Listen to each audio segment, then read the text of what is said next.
Vir ieder en elke voorlesing gebruik ons verkieslik die 1933, 1953 Afrikaanse vertaling, as ook die King James vertaling met die Strong's verwysingsnommers.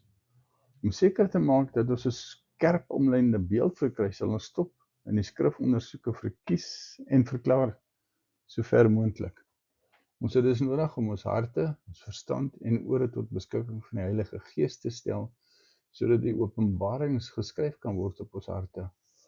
Ek persoonlik is totaal oortuig daarvan dat die hele Bybel deur God gegee is om ons ingelig te hou. Alvorens ons begin, vra ons dan dat die Here met ons wil spreek deur sy Heilige Gees, en ons vra dat ons harte op U gerig sal bly, Vader. Help ons om te hoor wat die Gees aan die gemeente wil oordra. Oor die algemeen vind vele mense dit nie so maklik om die boek Openbaring te lees en verstaan nie. Dit spruit baie keer voort uit beelde wat nie vir die mens bekend is nie, of onmoontlik lyk. 'n Versluiering van wat die woorde wat in die boek opgeteken is moet oordra, en 'n skynbaar vergesogte gebeurtenisse wat nie in ons alledaagse lewe sigbaar is nie, en wat tot gevolg het dat ons die omskrywings verwerp of betwyfel en dit as illusies voorhou. Nou, een sleutel is duidelik dat mens die boek nie moet probeer assimileer in 'n enkele eenheid nie, maar eerder die elke afsonderlike beeld op die regte plek in die ram plaas en dit dan so verstaan. Meestal is insig die gevolg van begrip van wat die strekking van die geskrewe woord is, en dit sal dan ons fokus wees. Openbaring 3 vers 1 staan geskryf en skryf aan die engel van die gemeente in Sardes. Dit sê hy wat die 7 geeste van God en die 7 sterre het. Ek ken jou werke, dat jy die naam het dat jy leef en jy is dood. Wees wakker en versterk die wat oorbly, wat op die punt staan om te sterwe. Want ek het jou werke nie volkome voor God gevind het. Onthou dan hoe jy dit ontvang en gehoor het, en bewaar dit en bekeer jou. As jy dan nie wakker word nie, sal ek op jou afkom soos 'n dief. Jy sal nie weet watter uur ek op jou afkom nie. Maar jy het enkele persone ook in Sardes wat hulle klere nie besoedel het nie, en hulle het saam met my in wit, en hulle sal saam met my met wit klere wandel, omdat hulle dit waardig is. Luister mooi, kyk mooi, as jy jouself nie besoedel nie, is jy waardig om saam met Jesus in wit klere te wandel. En Jesus sê in vers 5, wie oorwin, sal bekleed word met wit klere, en ek sal sy naam nooit uitwis uit die boek van die lewe nie. En ek sal sy naam bely voor my Vader en voor sy engele. Wie oor het, laat hom hoor wat die Gees in die gemeente sê. Wat sê die Gees in die gemeente hierso? Jy sou raai, jy het 'n redelike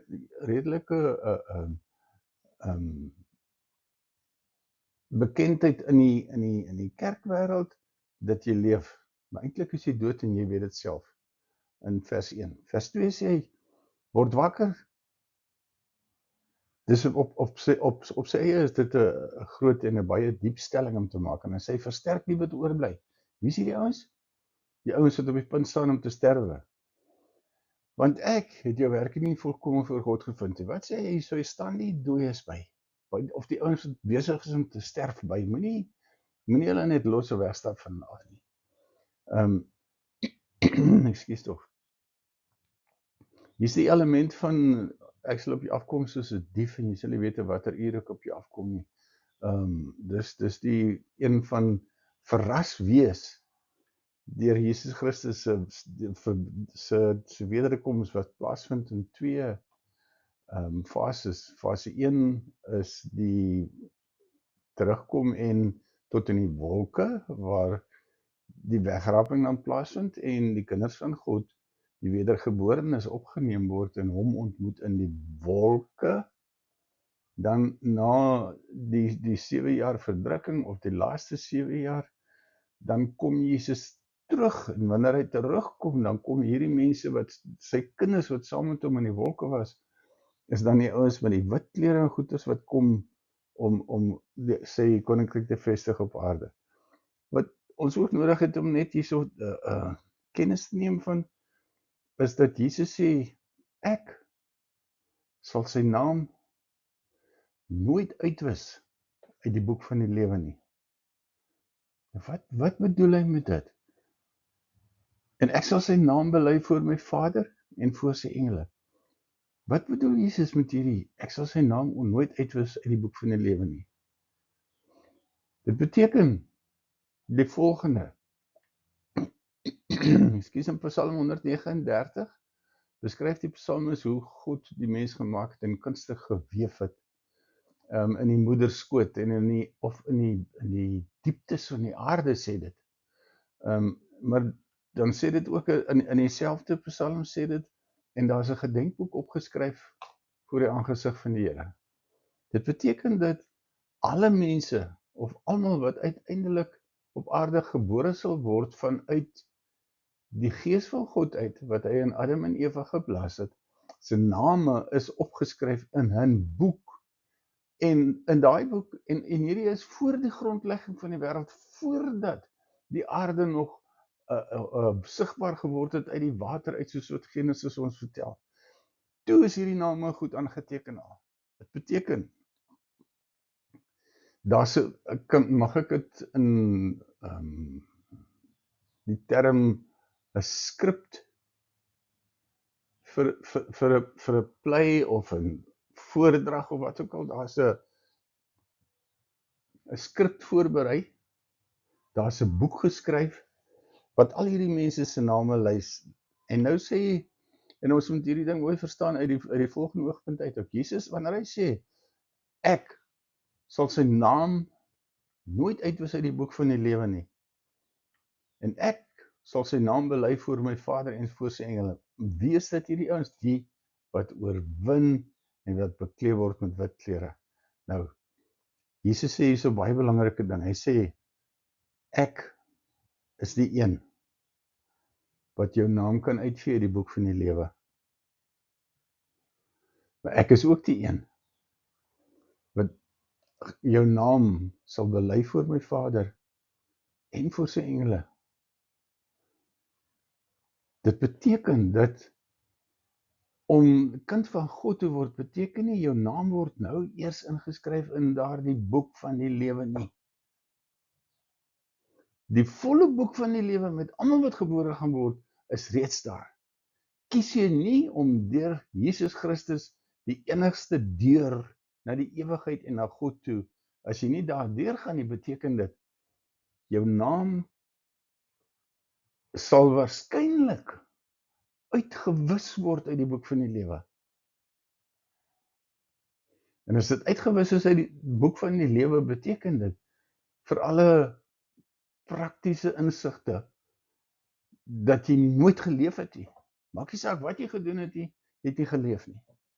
En as jy nie geleef het nie, hoe kan jy aanspraak hê en hoe kan jy verwag dat wanneer Jesus kom in die eerste fase van sy wederkoms, dat jy deel gaan uitmaak van dit? Nou ja, hierso is baie belangrike dinge en baie duidelik. Weer eens sê die skrif en onthou hierdie briewe word spesifiek gerig aan gemeentes wat aktief is, wat werke doen, het omskryf wat hulle doen.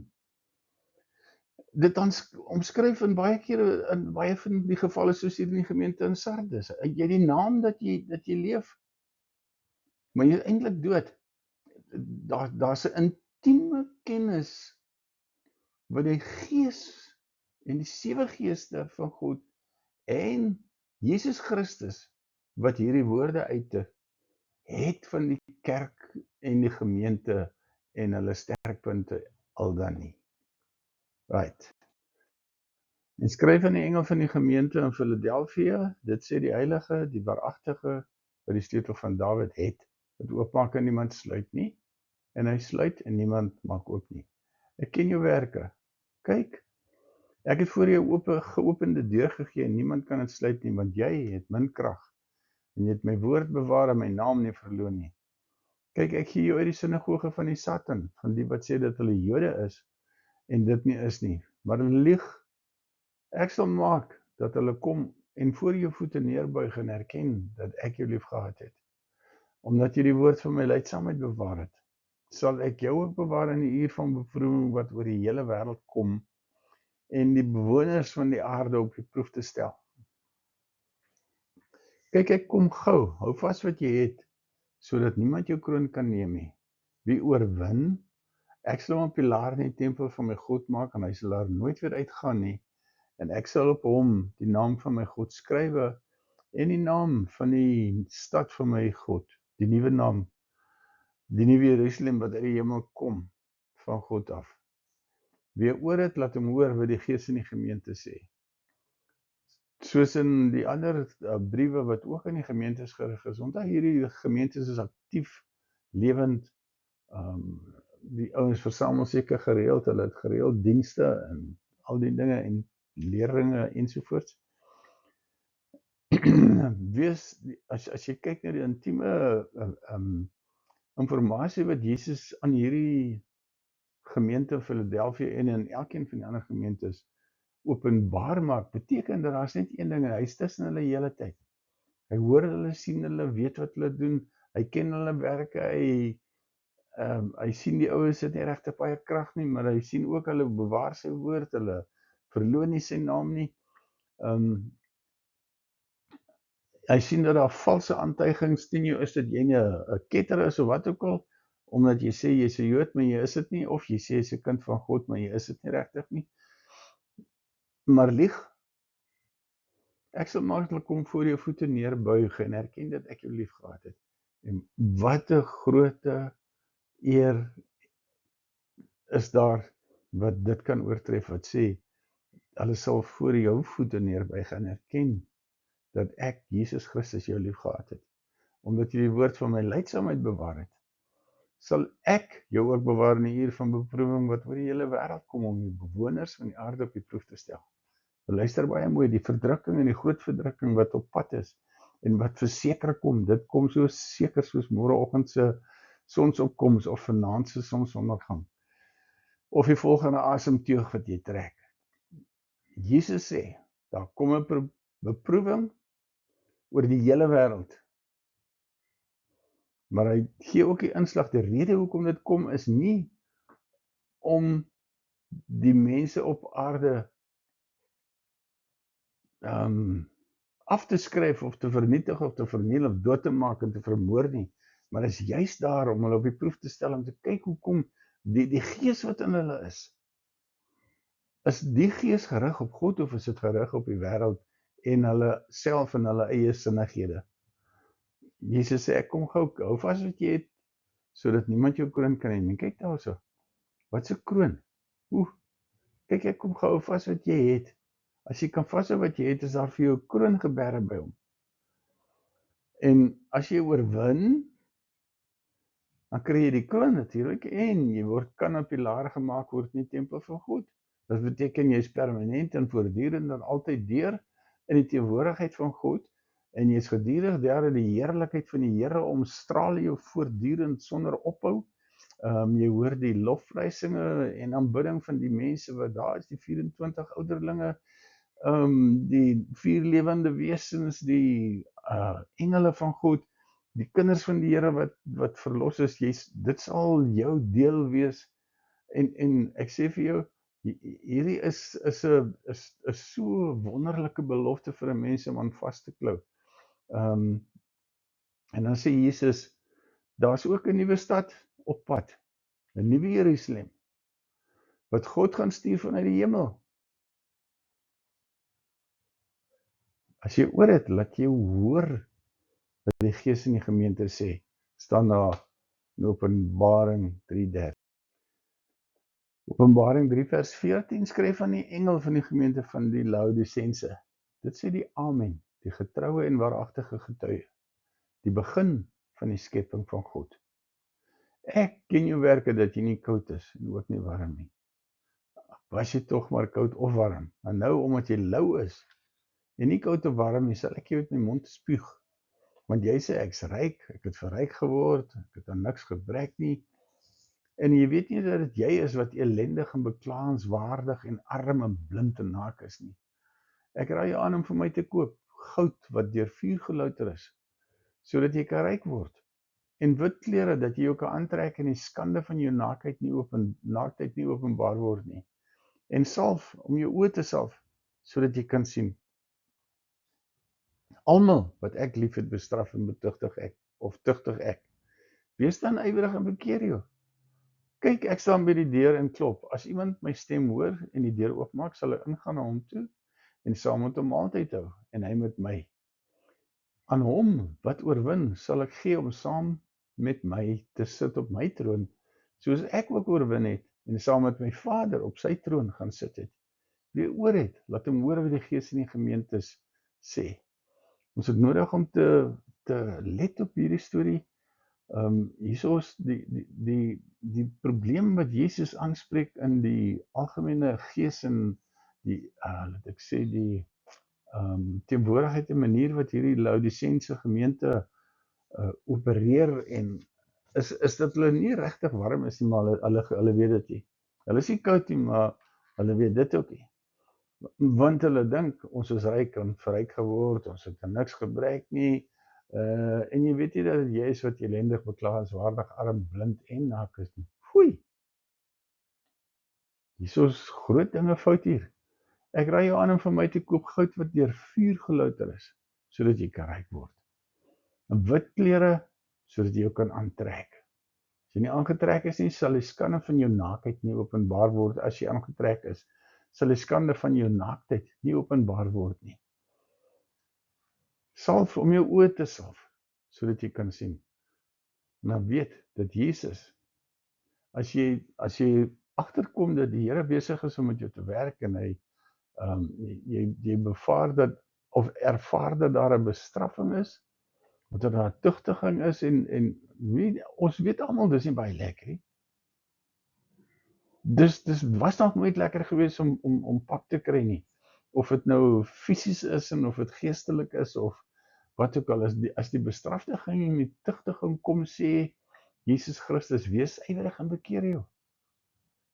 Want dit is nie om jou dood te maak nie, maar eerder om jou te kry op die plek. Ek wil hê dat hierdie dingetjies wat verkeerd is binne in die gemeente herstel moet word, verstel moet word, sodat julle saam met my kan gaan eet of in die inkom na die maaltyd toe, dat jy saam met hom op sy troon kan gaan sit en dat jy kan oorwin soos hy ook oorwin het en by sy Vader op die troon gaan sit. Wie oor het, laat hom hoor wat die Gees in die gemeente sê.